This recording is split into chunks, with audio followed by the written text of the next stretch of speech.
and welcome back. How many of you are feeling like this? I got the advice from a madman. Got your advice from a madman if you got involved with cryptocurrency. Obviously, majority of things at the moment are taking a turn for the worse. However, there is some great announcements coming out of the Hedera ecosystem. Many different projects across the space are beginning to blow up, and things are starting to take shape for the future of Hashgraph as a major layer 1 player, particularly in the DeFi and NFT instances. If you want to see a real life, large scale example of averaging, look at this man and what he is doing. Either he's a genius who sees and understands things that most of us can't, or he's being irresponsible with the taxpayers' money. So after losing $60 million in Bitcoin, El Salvador's president has continued to buy more. So 𝗟𝗜𝗡𝗦𝗧𝗔𝗠𝗡𝗥 has spent another $1 million in Bitcoin, adding 80 BTC to El Salvador's existing stash of 2,301 Bitcoin. I am playing effectively the same game, as many of you will know. Hopefully a lot of you are as well, just averaging into those positions over the long term in order to dollar cost average and bring down my average price, particularly in those that I have much conviction for the future. Flicking across, why is majority of the market red across the board? Those US inflation figures have been released and they've quickened to 9.1%, amping up Fed pressure to go big. So the consumer price index has climbed 1.3% from May. So these are June's figures, the most since 2005. Increases reflect higher gasoline, shelter, and food costs. Obviously, this was a key statistic, economic statistic that many of us were watching out for. We were hoping that May's figures were indeed the peak. It has turned out not to be the case, and hopefully now the ball rolls down the hill slightly further and people will be hoping that June's figures are indeed the peak. The thing this is going to trigger now is the Fed's policy, interest rate policy, as a means to try and stem the bleeding from the economy due to inflation. And there are now fears that we may see a 1% increase to the interest rate as the Fed continues to rate hike at a much quickened pace.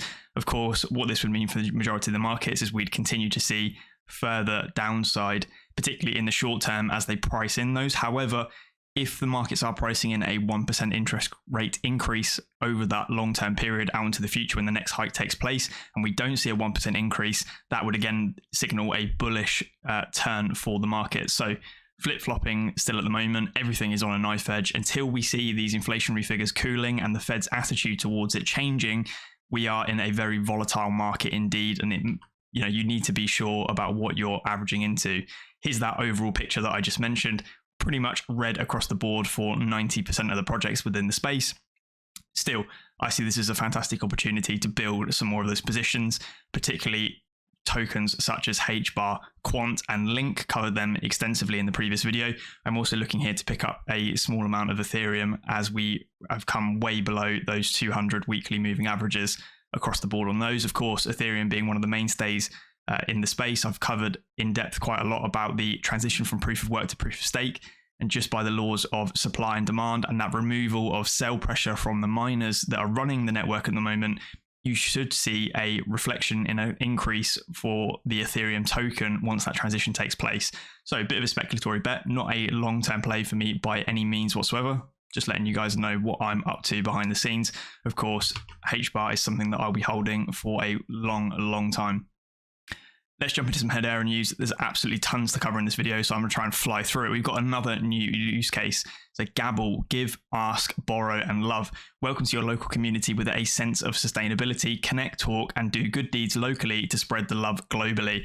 We can see here a sort of request. I'm leaving for 2 weeks and could give my surfboard for someone to use. So this is kind of an app that connects local people in order to lend or ask or borrow devices, cars, whatever it may be, surfboards, bikes, scooters, whilst people are away. And of course, this has been built on top of Hedera and run through the Hashgraph consensus services, which is fantastic to see. And it's another use case of widespread sort of Web3 integration into existing sort of Web2 infrastructure and a nice take on that. So another great use case for Hedera. HBAR Foundation as well. We're excited to announce the Market Development Fund with BCW LLC, an all-encompassing fund dedicated to accelerating prominent early-stage projects looking to build on Hedera. BCW Group is a global fintech-focused strategy consulting and technology firm that works alongside industry-leading partners and Fortune 500 clients to scale digital asset infrastructure. The MDF is looking to focus on, but not limited to, Web3 infrastructure, decentralized finance, NFTs, metaverse and gaming, as well as interoperability. And obviously you can apply for an MDF grant if you are one of these developers that fits the bill for this style of project. Great to see again that the HBAR Foundation is doing what they've got in the name, and that is accelerating Hedera forward, and it is seriously beginning to pay off. Now, for many of those of you that own NFTs on Hedera, or maybe in general, and you're coming to the space and you've stumbled across some of my content, some great tweets and action happened yesterday. So things are starting to heat up in the world of Hedera NFTs. Zoo's market has actually done over 36,000 in volume over the last 24 hours, which would put it at 14th place. And this is a screenshot from DAP Radar. And we can see down here 18. Obviously, Zoos have said it should be about 14.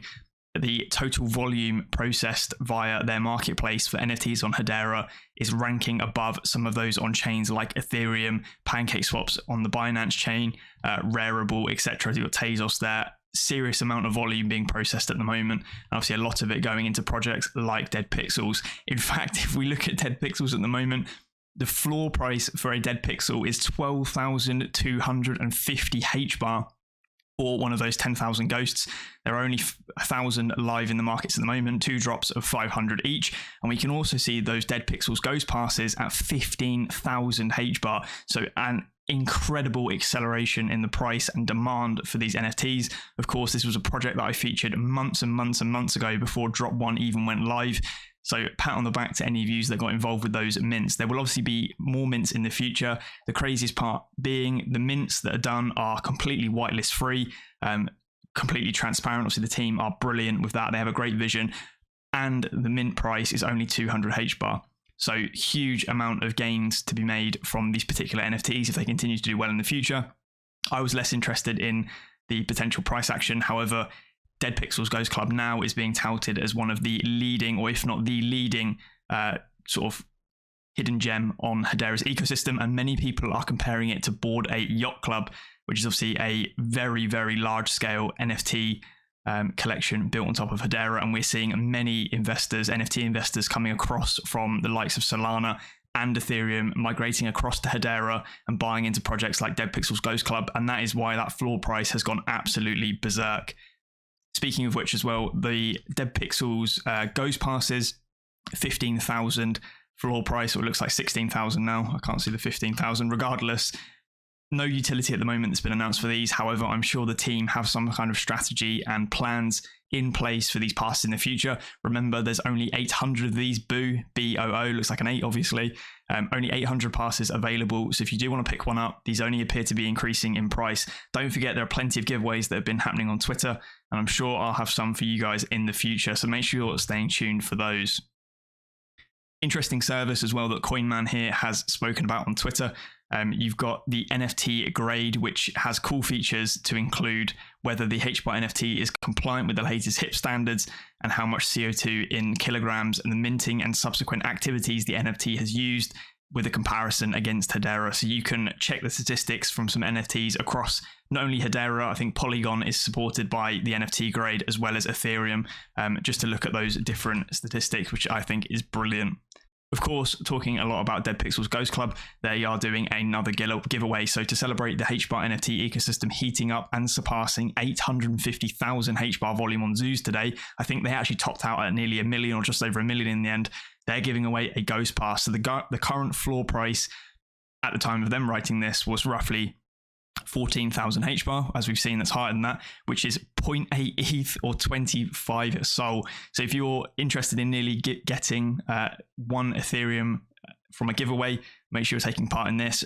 Enter, retweet, and tag a few friends from other chains who might be interested in HBAR NFTs. Spread the word and you might win something really, really good. ISO 222 compliant. So CEVO, or Parabolic HBAR, over on Twitter has tweeted out saying it appears HBAR is now ISO 222 compliant. I've done several different videos talking about this standard of compliance. So if you're interested in learning more about what it is, what it means, and what it does, make sure you go find those videos. However, he reiterates here the point I've stressed many times in the past: layer zeros or layer ones do not technically need to be certified as such, but it's nice to see. Mentioned in the past, they don't need to be. It's the projects that are built on top of them that need to be compliant. However, this does indicate that if HBAR themselves have gone for compliance and they've been accepted for compliance, that they potentially might have some native functions that require the ISO 222 standard, which would be things like CBDC and bank integration. So there's a bigger picture at play here that may be indicating Hedera's involvement in something much wider in the traditional finance structures. And we can see here from 𝗥𝗘𝗙𝗙𝗥𝗥𝗔𝗟𝗦, the following cryptocurrencies are ISO 222 compliant at the time of writing: XLM or Stellar, Hedera, HBAR, IOTA, which is the ticker MIOTA, XTC Network, Ripple, Algorand, and Quant. Each of these cryptos was developed to make global transactions more accessible, and because of this, they could comply with the ISO 222 standard much more quickly. Jumping across, SAUCERSWAP Whale Club. Nice little 1,000 source giveaway. Obviously, we're ramping up towards the SAUCERSWAP mainnet launch. We're in phase 2 of their testing on the testnet. Hopefully this will be the final one. I'm not sure whether it is or isn't, but we appear to be days or maybe weeks away from a final launch. To celebrate the recent Source, HST, and Jam yield farm announcements, I'll cover that in a second. They're giving away 1,000 source. Like and retweet, follow SAUCERSWAP Labs and SAUCERSWAP Whale, and then comment and tag 5 friends to be able to win up to 1,000 source. Great little competition there. And what they were talking about were the yield farm announcements. Obviously, I covered the yield farm operation on the platform in the previous video. However, they have then come out and announced that Source and Jam will be available via the yield farm at launch, along with the liquidity provider, obviously being Tune FM, so you can start earning yield in that farm. And then the other farm as well is, of course, Headstarter. So the HBAR HST yield farm will also be available at launch, along with other liquidity partner Headstarter.org. And of course, you'll be able to buy those Jam tokens and those Headstarter tokens directly via the trade features on the decentralized exchange SAUCERSWAP, which is brilliant again to see. More developments as well from the Hedera ecosystem. So Apex Bridge, a bridging service from Avalanche to Hedera, will be powered by Katoshi's original Katoshi revolutionary bridging technology. Apex Foundation and Katoshi will be collaborating to ensure the bridge reaches the highest possible standard. And then they are pleased to announce the CertiK audit for Apex Bridge to the Hedera Hashgraph network has begun. So they've kicked this off. CertiK will be auditing it, which is obviously one of the biggest auditors in the crypto space across the board. And this is a great thing to see again. Obviously, you've got Hashport, which does Ethereum across to HTS, and now we'll have Apex Bridge, which is going to be providing services from AVAX to HTS. And of course, what this means again is that the exposure of the Hedera ecosystem increases exponentially with each one of these bridges that gets created. You've got an interoperable link then between the two different chains where assets can be sent and wrapped between them, which again further drives that mass inclusion that Hedera is looking for. Stallion the Owl as well. Dead Pixels Club has quickly become my favorite project in the NFT space.